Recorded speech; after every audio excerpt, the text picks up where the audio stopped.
Mga kapatid, ang magbibigay ng talk to, the call to holiness ay hindi iba sa inyo. Ito ay ang isa sa ating unit servants dito sa chapter sa Kainta. Wala na ibang introduction. Si Brother August Obregon. Brother August, take it away. Salamat, Brother JQ. Thank you.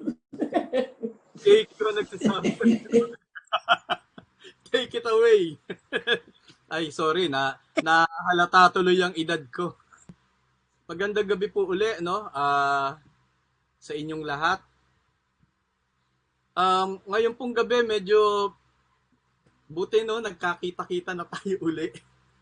Hindi ba?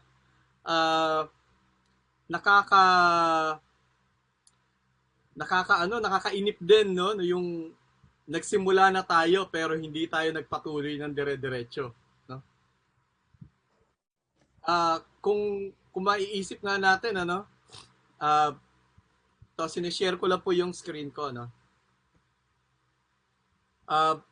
Napakalakas ng panawagan ng Panginoon, no? Ngayong lalo na dumaan po tayo sa panibago na namang tawag doon, parang dilubyo na naman po, mga kapatid. Kung titingnan nyo, ang ganda kasi ng ako tumitingin kasi ako sa mga yung mga simula na matutunan ko yung tignan yung signs of the times, no? Tignan nyo po, nag-11-11. Siguro may mga nag-Lazada at Shopee dyan, ha? Anyway, 11-11, no?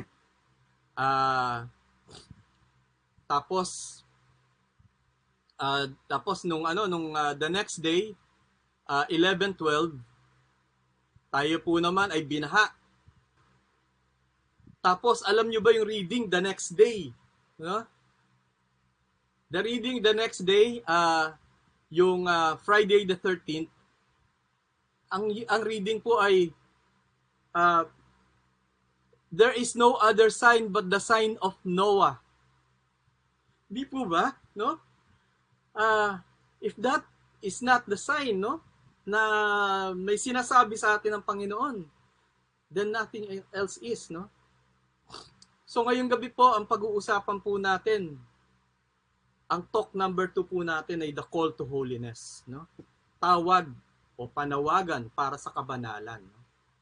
Siguro bago tayo magpatuloy ng dire-diretso, no, I would like to ask everyone, no, for a moment of silence for the victims and those who died during Typhoon Ulysses.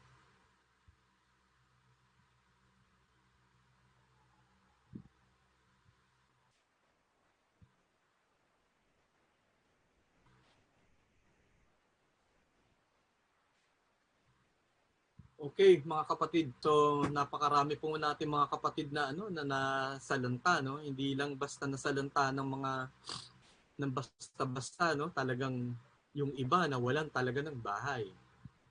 At dito nga sa Kainta, no? O sa Marikina ba 'yon? Hindi lang nawalan ng bahay, no, dahil sa baha. Meron pa mga nasunugan. So, nakakalungkot, no? Pero after ng sangkaterbang postponements, no, natuloy din tayo. Sabi nga, ang naiisip-isip ko, no, ang oppression, no, sa atin ay hindi na yung pangkaraniwang oppression na nangyayari ngayon. Digital po ang oppression natin, no. Hindi katulad ngayong gabi, napakarami po sa atin ang walang mahina ang internet o kaya ay walang internet, no. Akala namin sa ngayong gabi magiging maayos na po tayo, no, pero talagang pong ganyan, no? Anyway, so balik po tayo, no. Ito na po yung ating gusto ko lang pong ipakilala sa inyo ang aming pamilya. Nakikita niyo po yung magandang kamukha po ng isang artista nasa kaliwa, no. Sorry. Yan po ang aking asawa, si Bina. Si Sean, yung aming bunso. Si Fia, ang aming panganay. At ako po yung nasa dulo. Yan. So, yung panganay po namin is already 24. 14 po naman yung aming bunso. No? Ang current service namin, we are currently unit servant, kamukha na sabi ni Brother Ming. At ang hinahandle po namin yung Unit 4 dito po sa Villarica at St. Joseph. No? May mga members na rin po na from Iloilo and I think from Pampanga ba or ano. So meron na po dahil sa ganito pong setup natin ngayon. No? We graduated from the communities ng December 10, 1995. And this coming December is our silver anniversary sa community, no? 25th anniversary na po namin. We were evangelized like you, no? May mga nagyaya din po sa inyo. Tawag po doon ay mga evangelizers, no? We were evangelized by, isipin nyo, Sister Evangeline, no? And Brother Manny, Estrella.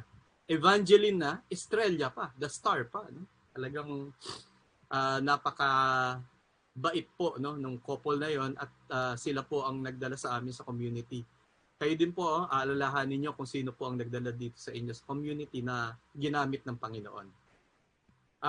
And our first answered prayer, no, is our panganay na daughter, no, because during that time we were 2 taon na po kaming kasal at hindi pa po kami nagkakaanak. Yun po. So we were really asking for a daughter. Why? Isipin nyo, 2 taon lang kayo, masyado naman kayo nagmamadali. Hindi po, kasi po 8 taon po yung relasyon namin plus 2 years. No? So talaga pong nakakainip. Anyway, pinagkalooban po kami ng Panginoon ng 2 anak, no? Hindi lang po isa. Talaga ang Panginoon po ay napakabuti, no? Higit po sa hinihingi natin ang kanya pong ibinibigay. Okay po, nabaliktanaw po tayo. Kanina nagbaliktanaw si Brother Ming pero daanan ko lang po na mas mabilis para po sa mga hindi nakadalo. Okay, ang pinakabatayang relasyon natin sa Diyos ay ang tipan, no? Ang covenant, no? Pinaliwanag na ating tagapagsalita na si Brother Fred Miguel na ito ay isang taimtim na kasunduan, no? Sa tipan, pinagtutuunan ng mga magkasama dito ang isang partikular na relasyon, no? Gawain, obligasyon, paraan ng pamumuhay, no? May magkakaibang klase ng tipan, no? Meron sinabi si Brother Fred na between equals and between non-equals, no? Yung non-equals, tayo po, yung tipan po natin sa Diyos, yan po ang pinakamaganda example. Okay? No? So tapos po ang gusto po ng Diyos ay magkaroon ng tayo ng tipan sa kanya, no?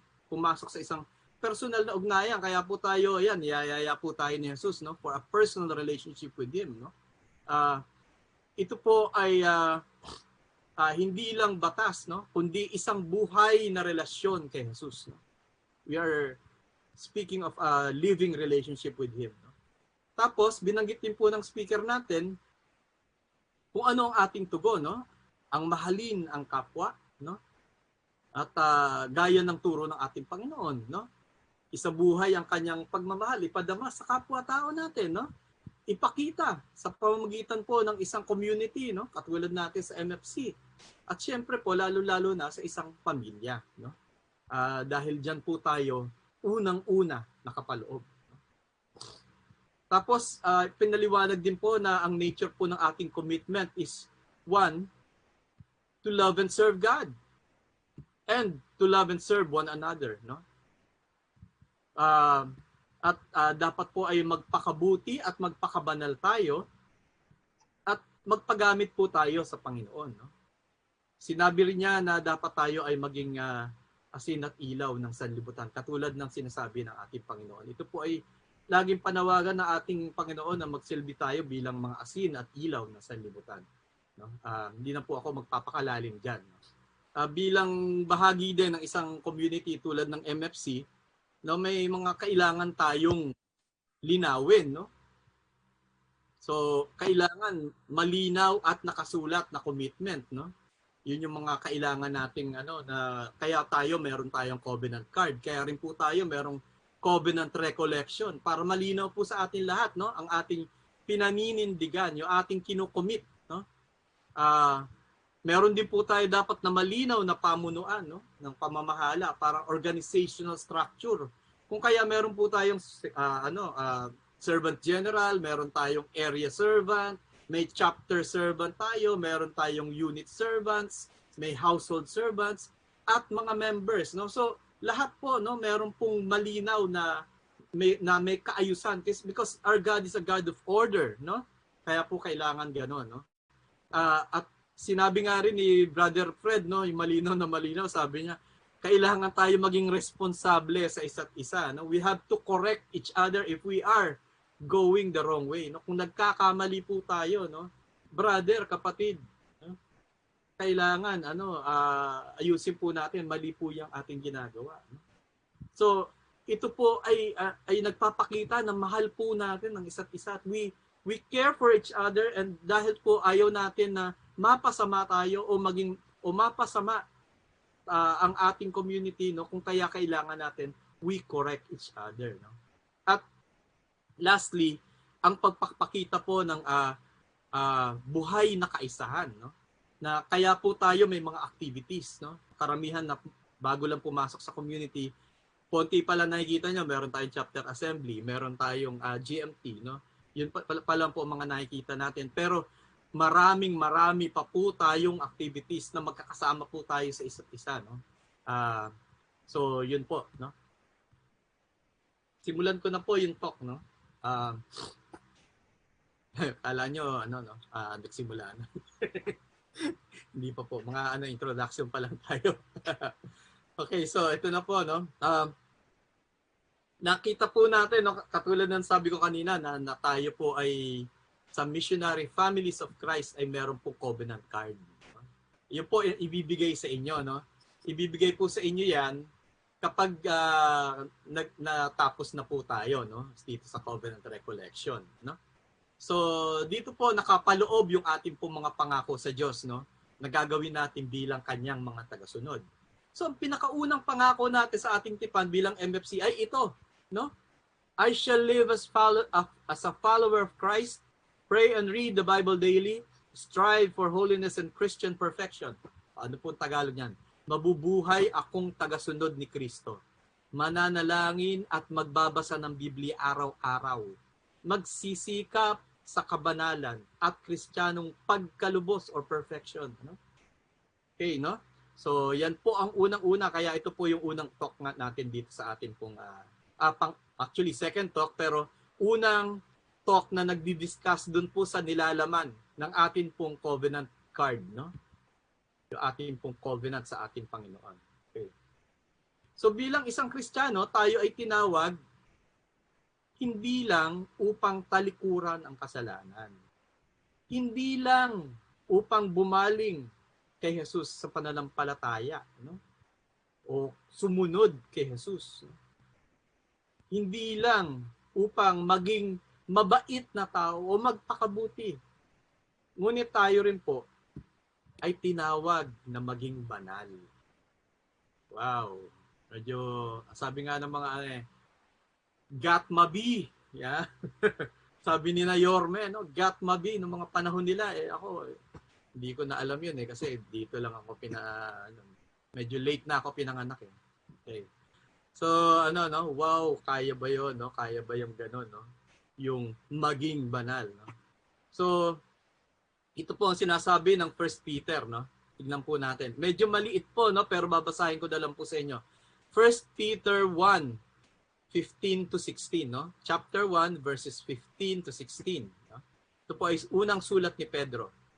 Dahil ang Diyos na pumili sa inyo ay banal, dapat din kayong magpakabanal sa lahat ng inyong ginagawa, sapagkat nasusulat, magpakabanal kayo sapagkat ako ay banal.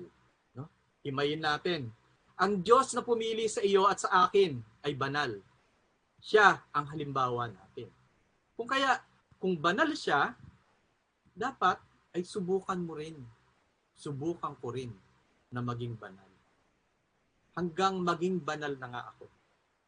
So, little steps, no? Pero our little steps should go to that, no? Hindi yung may patutunguhan, hindi yung kung saan-saan tayo tumutungo, no? Ang patutunguhan natin yung kabanalan sapagkat ito ang panawagan sa atin ng ating Panginoon. Tingnan nyo ano ba yung tawag sa sa sementeryo? Naalala nyo ba yung noon at yung noon, no? Ang tawag po no sa sementeryo ay hindi sementeryo kundi Camposanto. Yeah, sino yun? Very good. Paeng. Ay, Kapaeng. Kapaeng Yabut. Salamat po, Brother Paeng, no? Tama po, Brother Paeng. Camposanto, no? Ano sa Tagalog 'yon? Kampo ng mga banal. Oh, kampo ng mga banal, ang tutunguhan natin patungo doon sa kabanalan, no? Kaya lahat tayo tinatawag na maging banal, hindi lang ang pare at madre. Yan ang nilinaw ng Vatican II, di ba? So, tayo ay dapat sa dito po may titignan din po tayo isa pang pagbasa, no, sa Matthew chapter 5 verse 48. Ito naman po yung isa pa, no? Kaya maging ganap kayo gaya ng inyong Ama na nasa langit. No? Kaya maging ganap kayo gaya ng inyong Amang nasa langit. We have to be perfect as the Father is perfect.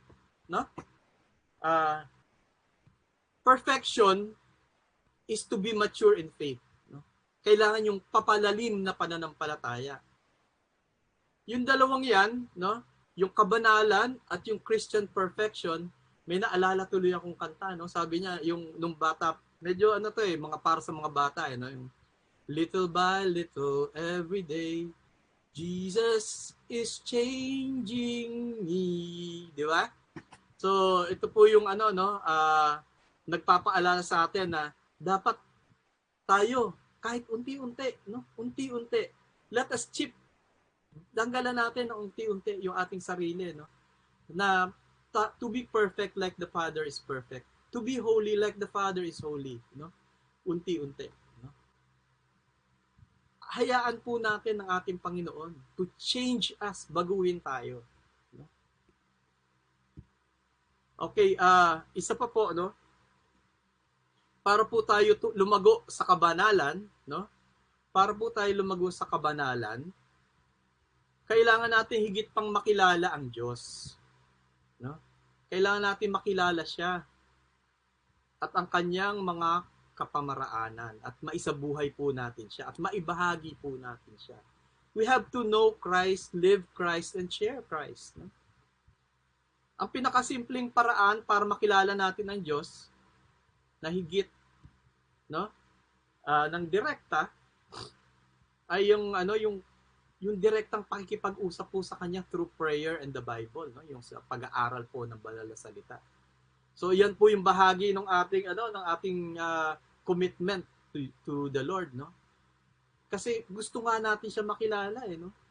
Through prayer doon po natin nakakausap siya ng personal. Through the Bible doon po natin nakikita yung kanyang mga ginagawa, no? Yung kanyang ginawa nung siya po ay nabubuhay dito, no? At siyempre, yung iniwan niya po sa atin, yung pong sakramento, no? Yung sakramento po, no? Ito po yung misa, yung kumpisal, no? Ito po yung mga iniwan sa atin ng ating Panginoon. Ang panalangit kasulatan, yan ang pinakamahalagang kasangkapan sa paglago ng buhay Kristiyano. Naalala niyo po, no, yung talk number 5 dun po sa ating CLS, no? Ang ganda ng pagkakabigkas ni Sister Luja, no? Pagkakabigyan yung tungkol sa panalangin, tapos yung pag-aaral ng Biblia, no? So yun po ay pinapakita natin na ito po ay kasangkapang napakahalaga sa paglago natin, no? Bilang sa buhay natin bilang Kristiyano, no? Sa MFC po, ang gusto po natin, naninindigan po tayo, committed po tayo diyan na araw-araw po sa ating buhay magtatalaga po tayo ng oras ng personal na pananalangin o yung personal prayer time at araw-araw na pagbabasa ng Biblia, no? At pag-aaral nito, no? Tapos yung tuloy-tuloy po na biyaya po na natatanggap natin sa sakramento ng misa at ng kumpisal, no? nagsisimba at tumatanggap ng communion sa bawat linggo at regular na nangungumpisan. So diyan po tayo lumalalim, no? Doon po sa sinasabi ko kanina na little by little. Okay. So talakayin po muna natin yung panalangin, no? Ito po yung mga ilang dahilan, no, kung bakit parang walang oras tayo, no, sa personal na pananalangin o hindi natin pinaprioritize, no? Una. Yan. Sabi niya lagi nagsisimba na ako, no? Tama na 'yon, no? Kaya hindi na siya magkakaroon ng personal na panalangin, no? Ilinawin po natin, no, ang misa. Ang misa po ay panalangin ng bayan ng Diyos. So, ang misa is where we converge. Hindi yung converge na na internet, Doon po tayo nagkikita-kita, nagsasama-sama, no? Bilang isang community at nananalangin sa iisang Diyos, no? Sabay-sabay, no? So iba po ito sa personal prayer time. Yung personal prayer time po, ito po yung nag-iisa tayo kasama ang Diyos. No? So pwede naman na during after the mass we talk to Jesus, no? All alone by our lonesome, no? Nag-iisa, no? Personal time, no? Personal prayer, no? Pero yung setting up is different. No? So meron tatlong mapa, no? Na hindi po na kailangan nating banggitin dito, no? Hindi po natin mapa palalim, mapa palapit, at mapa pa-personal ang relasyon natin kay Jesus. Kung hindi po siya natin nasosolo. Parang si Mahal, yung ating mahal, no? Ating sweetheart, nililigawan natin. Pag siya ba kasama yung mga dabar cards niya, o kaya tayo kasama yung dabar cards natin, no? Nagugustuhan ba natin yun? Nakikilala ba natin siya ng lubos? With that, no? Maraming tao no? Kakahiya, jahe, ika nga, no? So, ang gusto natin, masolo natin siya. Ganon din po, no? Kailangan natin mag-invest ng time, personal time, no? Sa ating Panginoon. Para lalo natin pong siyang makilala, no? Lubusan. Meron po tayong rosary, merong nobina, merong misa, meron pong mga iba't ibang mga pamamaraan pa, no? Mahalaga po lahat 'yan, no? Pero ang hindi po natin 'yan binabaliwala. Pero dapat hindi rin po natin binabaliwala ang personal na oras ng pananalangin, no? Mahalaga po 'yan sa ating Christian group. O, yung pangalawa, ayan po, wala akong oras. Oy, wala akong oras. Actually, marami tayong oras para gawin ang maraming bagay sa ating buhay. Ang problema natin, hindi yung kulang na oras, pero yung ating pag-uugali po. Kung nakita natin na mahalaga yung panalangin, maghahanap po tayo ng oras para dito. Naalala ko nung bago pa lang ako sa renewal, no. Meron po kaming na binabasa yung No Time for God. Basahin ko yung isang talata po niyan, no. Sabi niya, "You've time to build houses and in them to dwell, and time to do business, to buy and sell, but none for repentance or deep earnest prayer to seek your salvation. You've no time to spare." Tanungin natin ating sarili ng dalawang katanungan lang. Kung hindi tayo abala sa pagtatrabaho, magiging abala ba tayo sa pagdarasal? Kung binigyan tayo ng Diyos ng karagdagang oras sa isang araw, ilalaan ba natin yon sa personal prayer time? Sa time ni COVID, natuto na ba tayo maglaan ng oras para sa personal prayer time? O halos maubos na natin ang lahat ng series ng Netflix at mga Korean novela? Mga kapatid, no, mahalaga po ang personal prayer time, no. Yung susunod po ay sinasabi po niya dito, hindi ako karapat-dapat. Ayun po. Noipi na noipi yan, no? Pinoy na Pinoy po, no? Tayong mga Pinoy ay madalas punong-puno ng pagsisisi, no? Dahil sa mga kasalanan natin. Kaya nararamdaman din natin na wala tayong karapatan na humarap sa Diyos, no? Humarap sa Panginoon. I am not worthy, sabi nga ng mga bata.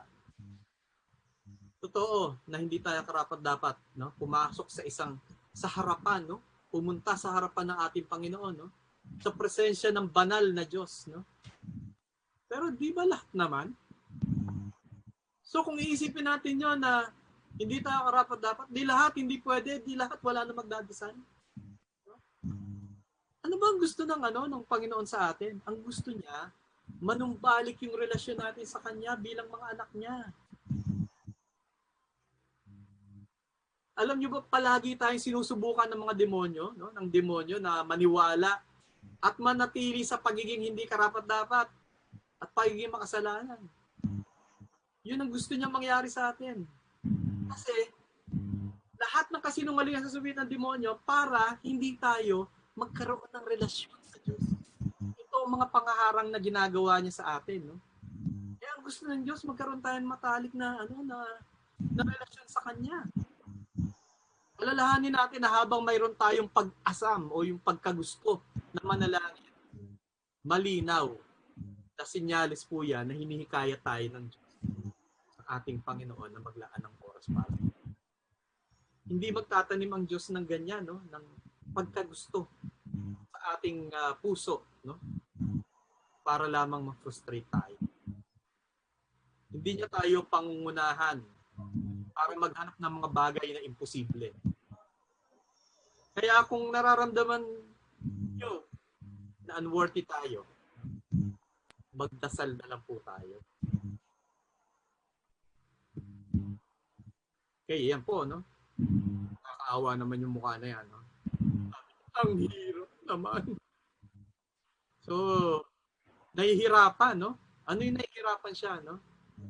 Tinitingnan niya na ang panalangin ay mahirap gawin. So, ang pagtingin na mahirap gawin ng isang bagay, gaya ng panalangin, ano po yan? Gawa-gawa lang ng isip natin. It's only in the mind. Masyadong malaki ang inaasahan natin sa sarili natin, lalo na kung tayo ay baguhan pa lang, no? Personal na panalangin. Ang ginagawa natin, tinatapat natin yung sarili natin, no? Yung level na to, no? Tinatapat natin yung level natin dun sa mga ibang tao na matagal na mayroong prayer, malalim na prayer relationship o malalim na Kristiyanong buhay, no? Buhay Kristiyano, no? Na napakagagaling na nilang manalangin, no? Pero hindi po yun, no? Naalala ko tuloy yung anak ko, no? Tinuturuan ko mag-drawing. Alam niyo ba yung anak ko na di-discourage siya, no? Dahil nakikita niya maganda yung drawing ko, no? So ang ginagawa niya, kinukumpara niya yung sarili niya sa akin, no? Habang siya ay tinuturuan ko pa lang mag-drawing. Ang kinukumpara niya na yung maganda ng drawing, no? So hindi po tayo dapat gano'n, no? Imbis na gano'n ang tinitignan natin, dapat lalo nating nakikita yung kagandahan ng pananalangin, no? At dapat na-bless tayo sa pananalangin din ng mga ibang tao. So, ang gusto po ng Panginoon ay simple lang. Na tayo ay pumasok sa presensya. Ang isang mapagmahal na Diyos, hayaan siya na mahalin tayo. Haplusin ang ating buhay. Yan lang po ang mahalaga. Hindi po mahalaga yung mga ibang mabulak-bulak na mga salita sa panalangin. So, ang kailangan na natin, buksan po natin yung sarili natin sa Kanya. Maging totoo sa Kanya. So, yung mga technique po, nakakatulong po yan, no? Yung mga modelo na katulad ng acts, no? Adoration, adoration, thanksgiving, supplication. Yan po yung no? Yung tinuro sa atin sa ating mga naunang talk sa CLS, no? Pero pupunta po tayo diyan, no? Pwede natin po pwede po natin yang gamitin. Pero ang mahalaga po, yung pong personal na relasyon sa Diyos. Ang bottom line po, kailangang magmula po sa ating sarili ang style natin. We can evolve mula po doon. Yung mga painters nga simula silang manggaya lang ng painting. No? Okay? Anyway, so dahil po sa mga ito, no, kung titignan po natin, talagang kulang po yung pagkakaunawa kung ano po yung panalangin.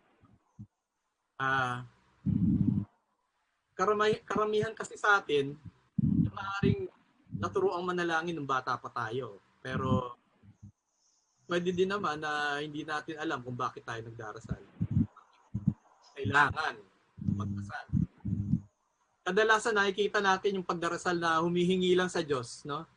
Dapat yung panalangin po natin, dapat isipin po natin. Ang panalangin po basically is communication. Pakikipag-usap sa Diyos. Ito po yung paraan natin na makipag-ugnay sa Kanya. Magkaroon ng personal na relasyon sa Kanya. No? Habang tayo ay nakikipag-ugnay sa Kanya, nakikilala natin na higit ang Diyos. At ito ang pagmumulan ng palalim na pagmamahal sa Kanya. As we discover God's greatness, we discover our thirst and longing to be with Him. Yung pagkauhaw po natin sa Kanya. Yan po mararanasan po natin lahat yan. Habang tayo po ay lumalalim sa panalangin. So ano po ang dapat natin gawin? Kailangan po natin ay maglaan at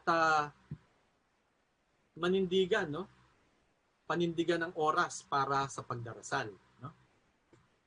So magdesisyon po tayo kung kailan po ang pangunahing oras para po sa Panginoon. No? Hindi yung tira-tira lang oras ang bibigay natin sa Kanya. No? Tanungin natin ang sarili natin kung kailan ba ako pinaka-alerto at handang-handa makipaghalubilo sa Diyos, no? Pag-usap sa Diyos. No? Kung posible, iset mo na. No? Gawin mo itong regular na prayer time mo. No? Araw-araw. No? Pag nakasanayan mo kasi na yung oras na yun, yung oras ng panalangin mo, mas madali na magagawa mo yun araw-araw. No? Pero kung nahihirapan ka sa ganun, no? Pwede maging naman flexible, no? Kung ang time mo pabago-bago naman talaga, no? Iba-iba yung schedule mo sa bawat linggo, no? Yung weekly schedule mo. Kailangan mong maging flexible din, then baguhin mo. Pero ang maganda talaga, maglagay ka ng oras ng pananalangin, no? At ipagtanggol mo yun. Ako po, ang ginagawa ko po, in the morning, no, pagkagising ko. So that's yun po yung parang pinakamagandang oras para sa akin. Very fresh ang mind mo, no? At you are greeting God in the morning. Yung iba gusto naman nila yung in the evening. Ako kumisan in the morning tapos in the evening din. Sarap kasi makasama ang Panginoon. So pag nag-assign na po tayo ng oras sa pananalangin natin, yung mga ibang schedule po, iiiwas na natin doon. No? Ipagtatanggol po natin yung oras ng pananalangin. Okay? Pangalawa po, no? Kung ikaw ay bago pa lang na nananalangin, no? Pwede ka magsimula sa maiksing oras ng pananalangin. Subukan mo, 15 minutes, no? Pero kung natatagalan ka pa rito, magsimula ka sa komportable sa'yo, no? Yung kaya mong matagalan. Nung ulit ko, hindi naman tayo nakatutok sa haba ng oras no? Ang bottom line natin talaga ay magkakaroon ng personal na relasyon sa Diyos. No? Darating din yung time, madidiscover din natin yung kulang yung 15 minuto. Kulang yung 1 oras, no? Sa pakikipag-usap sa Diyos. No? Gusto ko rin idagdag siguro dito na iba-iba yung yung klase ng mga tao, no? Yung iba ang gusto tahimik, no? Pagdarasal lang. As in, walang sound, walang kahit na me and my God. No? Yung iba naman, gusto may background music, no? Na nakakapagpalalim sa kanila sa pag-usap sa Diyos. Yung iba naman, ang gusto may insenso, kaya nakaharap sa altar. Meron din gusto yung sinasabi talaga na loudly yung kanilang prayer. No? So, depende po kung ano pong style na tatama sa atin. Pangatlo po, no? maghanap po tayo ng lugar kung saan po tayo hindi maaabala. Yun po, mahalaga po yun talaga. Kasi pagkakausap mo po ang Panginoon, ang hirap po na nadidistract tayo. Gagamitin ng demonyo yon, no? Para hindi po natin magawa ang ating pong obligasyon o mga gawain po ng Panginoon. No? Ang ating pong Panginoon, pupunta po siya sa ilang. Yan po yung sa Luke 5:16. No? Pumupunta po siya sa ilang na lugar. No? Ibig sabihin ng ilang, no? Hindi yung how many. Ang ibig pong sabihin ng ilang, yung lugar na walang gaanong tao. No? Doon po sa Luke 6 verse 12 at saka po sa Matthew 14 verse 23, makikita po na bababasa po natin diyan na ang Panginoon po pumupunta sa bundok at nananalangin. Kami po taon-taon umaakyat po ang Missionary Families of Christ, no, sa Baguio, no, tuwing January. Kaya lang ngayong taon hindi ko alam. Taon-taon po 'yan, no? Para po ma-recharge tayo, bumalik po tayo, no, sa ating Panginoon. Okay, yung iba naman po na suggestion, yung mag-isa ka lang, no, sa Mark 1:35. At yung isa pong turo rin ng ating Panginoon, magsarado ka sa iyong silid. Matthew 6 verse 6a. Kung ano pa man yung kailangan ay maibigay natin ating buong atensyon sa Diyos, yun po yung gawin natin. Yun naman po talaga ang kailangan natin gawin. Ibigay ang buong atensyon sa Kanya. Mahirap po talaga yung madidistract tayo. Kailangan din po, no, maging bukas tayo sa inspirasyon ng Banal na Espiritu. Natandaan nyo, ito ay kasama rin doon sa mga talks din po natin sa CLS. So, katulad ng sabi ko, no, yung mga pamamaraan tulad ng Acts o kaya yung katulad nung yung ginagawa natin, no, yung praise and thanksgiving, tapos petitions, no. So ito po yung mga pwede nagagawa po natin dito sa MFC, pero sabi ko nga, no, hindi tayo nakatutok lamang dito, no. Pwede tayong dalhin ng Banal na Espiritu. Padala po tayo sa Kanya, no. Let us follow His leading, no. Pwede tayong maging tahimik o expressive. Pwede tayong iba ang physical posture natin. Pwede tayong nakaluhod, pwede tayong nakasubsob, no, sa harap ng altar, no. Depende po, no, kung ano yung nararamdaman natin na leading ng ating Panginoon. Kung minsan mananahimik lang tayo at hindi tayo magsasalita, kahit sa isipan natin, pananahimikin po natin, hindi po tayo maging vocal, makikinig lang po tayo sa ating Panginoon. So, pwede po tayo manalangin na iba't ibang wika. So, basta ang layunin natin, hindi po yung maging magaling tayong manalangin, kundi yung makapasok tayo sa malalimang komunikasyon at relasyon sa Diyos.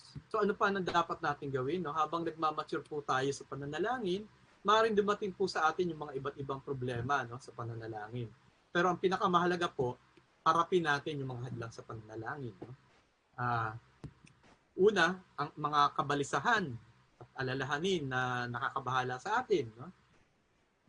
Isa-isip lagi natin na tayo po ay nasa presensya ng ating mapagmahal na Ama. No?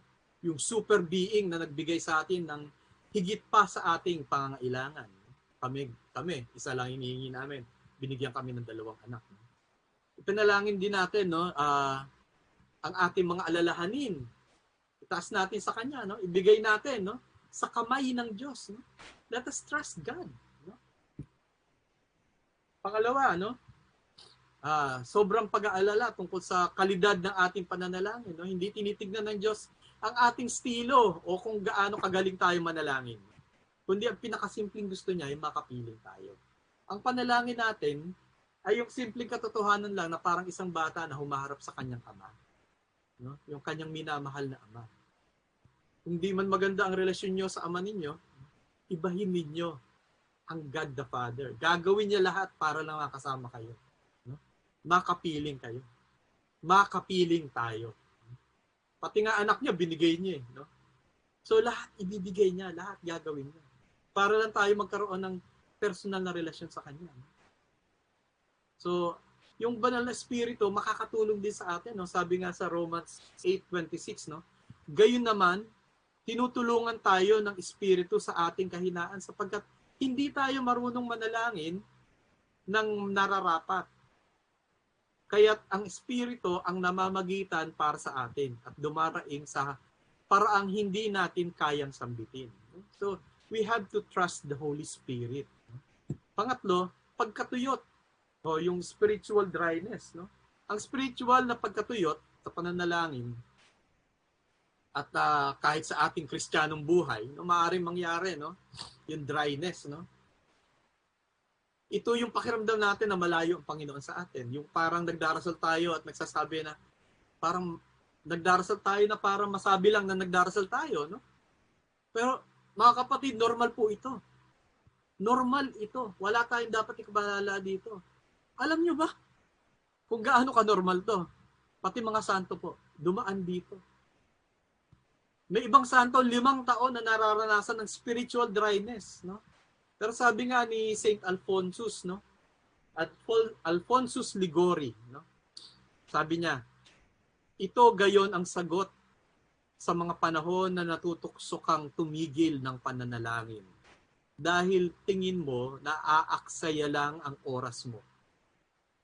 Isipin mo daw ganito, narito ako para pasayahin ang Diyos. Ang panukat ng panalangin ay hindi yung nag-i-enjoy ka. Nag-i-enjoy tayo. Ngunit kung paano natin napasaya ang Diyos. At ang pagpupursige natin para sa Kanya, no?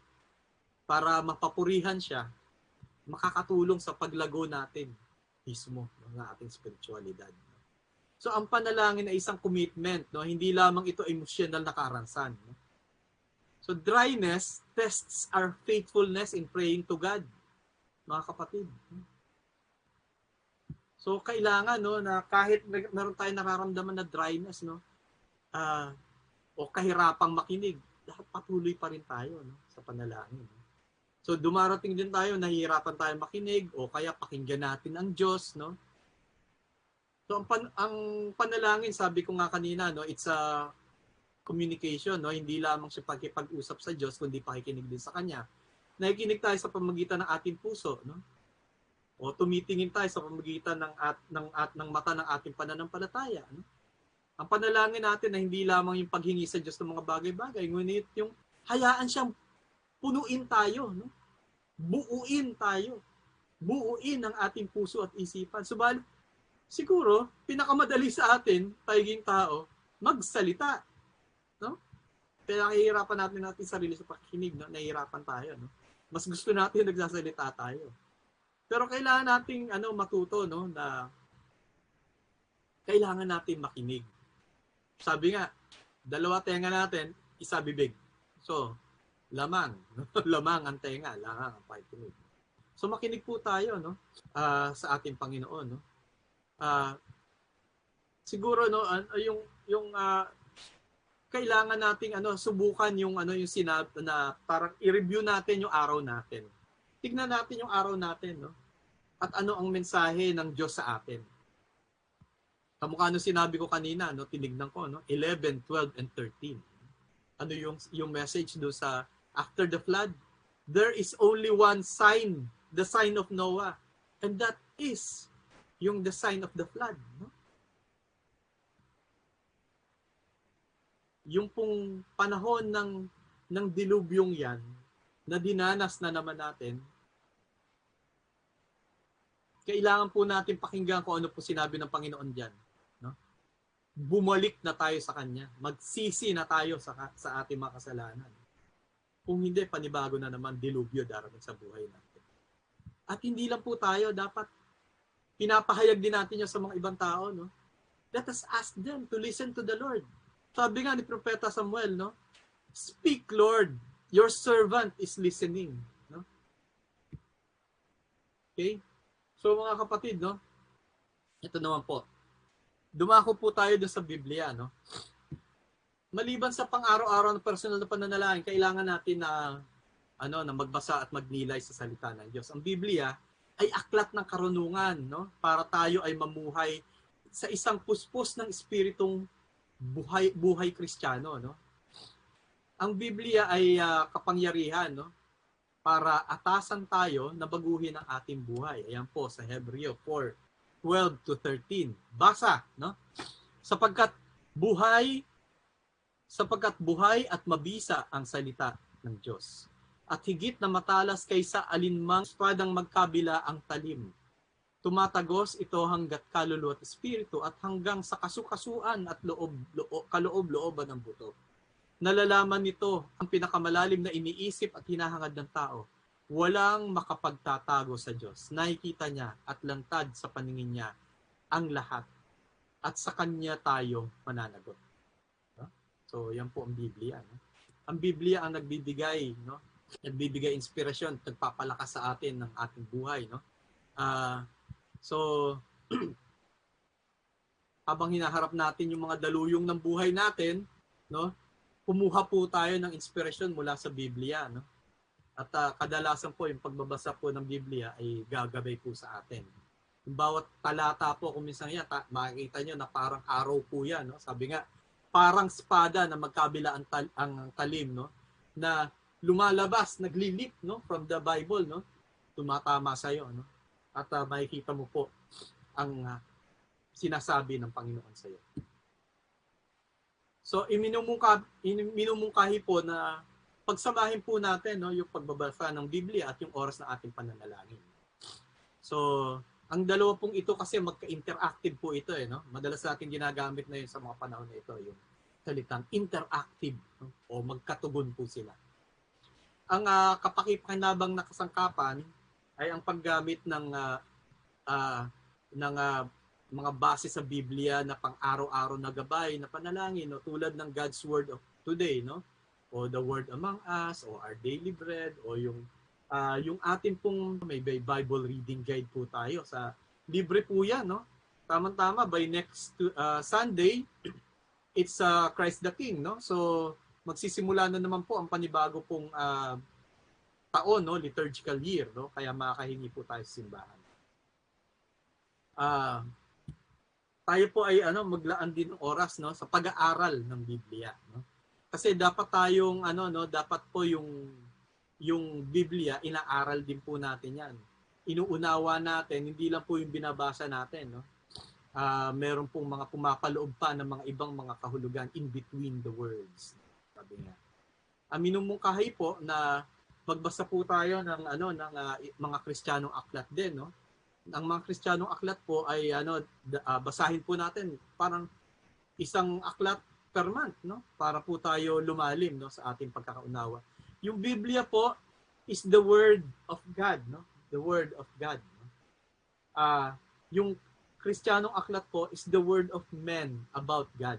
No? So, isa pong yung mga magagandang libro po ay yung nanggagaling po sa ating pong servant general and founder ng ating community na si Brother Frank Padilla. No? Ang dami niya pong libro, no? Yung mga libro niya po ay puro nakabase po sa Biblia yan, no? Kaya habang binabasa niyo po, para po kayo nagba-Bible study rin, no? Minsan po ginagamit din po namin sa household, no? So, at yung mga books po ni Brother Frank, nandiyan din po yung yung kabuuan po ng buhay at misyon ng MFC, no? Ako, sinusubaybayan ko rin po si Brother Frank ngayon sa YouTube. Meron po siyang YouTube channel, no? Kung kayo po ay mahilig din magtitingin sa YouTube, hanapin niyo po yung YouTube channel po ni Brother Frank Padilla. Maliban po sa kanya, sinusubaybayan ko rin po si Dr. Brant Pitre, no, ng Catholic Productions, no. At yung mahuhusay na speaker na sina Scott Hahn, si Steve Ray, no. Mga dating protestante po yan, no, mga dating Protestant evangelist, hindi lang po yan simpleng mga protestante, no. Sila po yung Protestant evangelist na nag-convert to Catholicism, no. So, yung mga iba po umaalis po sa ating pananampalataya, pero ito pong mga nakapag-aral ng mas malalim sa salita ng Diyos, bumabalik po sa simbahang Katolika, no. nakikita po nila yung kung gaano po ang ganda ng simbahan Katolika at kung gaano po yung mga unang katuruan ng simbahan ay sigun po dun po sa nababasa nila at nare-research nila sa Bible. Okay. Yung ito po yung huling part na, no, yung misa at kumpisal, no. Yung misa po, ito po ay at ang kumpisal, no, misa po ay aktual na makatanggap tayo ng katawan ni Kristo, no. Ito po ay isang privilege, no, na magawa po natin to, no. Ito po yung ginagawa po natin. Alam nyo ba na napakalaking privilege po para sa atin na tumanggap po ng katawan ni Jesus, no, bilang mga Katoliko, no. Kasi po ito po ay literal na katawan at dugo ng ating Panginoon, no? Marami po siguro hindi naniniwala, no? Pero dito po, no, sa Lanciano, Italy, no, 700 AD. Yan po ang naganap yung pinakauna pong miracle, no? Yung Eucharistic miracle, no? Meron pong isang doubting monk, no? Isa pong monghe, no? Na nag-doubt po ng presence of God na ito po ay nagta-transform into blood and wine, no? Yung wine nagta-turn into blood, yung bread nagta-turn into flesh, no? Pero ang ginawa po ng Panginoon, ginawa po niya, no, right before his eyes, the host turned into flesh or meat, no? Yung wine turned into real blood, no? At ito pong remnants na to, tinesting po ito, no, ng ating pong mga scientists, no. And after that, no, 134 miracles po na tulad nito ang nangyari, no. Meron po na isa yung ostya po na nalalaglag, no, ang ginagawa po nila, nilalagay po yan sa tubig, no, at nilalagay sa tabernakulo. Ang nangyari po dito, yung host na nakuha po, nilagay sa tabernakulo, nung binalikan ay naging laman po, no? At ito po, pina-check nila sa CSI, no? Alam po natin yun, parang soko, no? Pero mas matindi, sa US po ginawa ito, no? At nakita po nila na yung flesh na ito pong flesh na ito from the host came from the heart. May traces daw na pinahirapan daw po ang tao na nagmamay-ari ng flesh na ito, no? At nagaling sa puso. At meron pong nakita na blood, na white blood corpuscles, no? Doon po sa sample na ito, na nangangahulugan po na nung dinala sa kanya doon sa scientist ay ito po ay tumitibok pa, no, yung puso na ito, no. So yung sample na ito ay galing po sa Argentina noong 1992 or 1996, no. Kung saan po Archbishop po yung ating pong kasalukuyang Pope Francis. So, sa pagkakaalam po ninyong ito, kayo po ba ay dadalo ng isang beses lang sa isang linggo sa misa? O kaya kayo po ba ay mananatiling manonood na lamang ng misa sa TV o sa internet, no? Kailangan po natin tumanggap ng body and blood of Christ, no? At yan po ay isa pong napakalaking privilege sa atin bilang mga Katoliko. So, ito rin po, no, kailangan din po tayo mangumpisal, no, ng regular, no. Pinapakumpisal po tayo ng simbahan minsan kada isang taon. Pero sana po ay hindi lang po gano'n, no. Ang mungkahi po ay mangumpisal po tayo kada isang buwan. Yan. Okay? So alam ko po marami pong kumu-question tungkol sa kumpisal, no. Ito po ang no.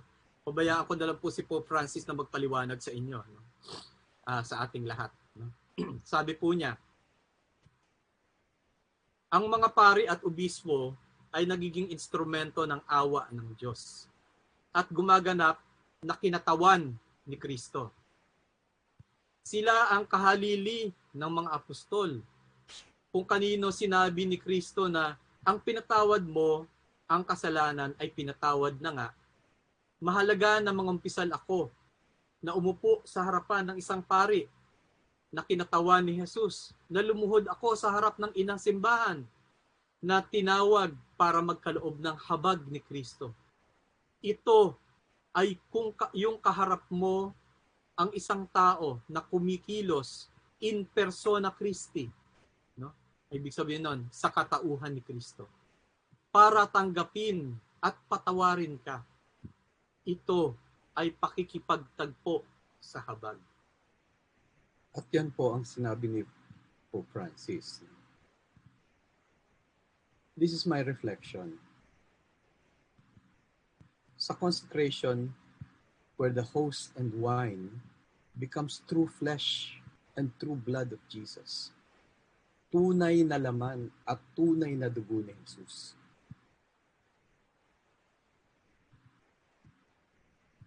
Sa confession, the priest who represents the apostles gives the absolution of Jesus. Kaya pakikipagtagpo sa habag. Only Catholic priests can perform this.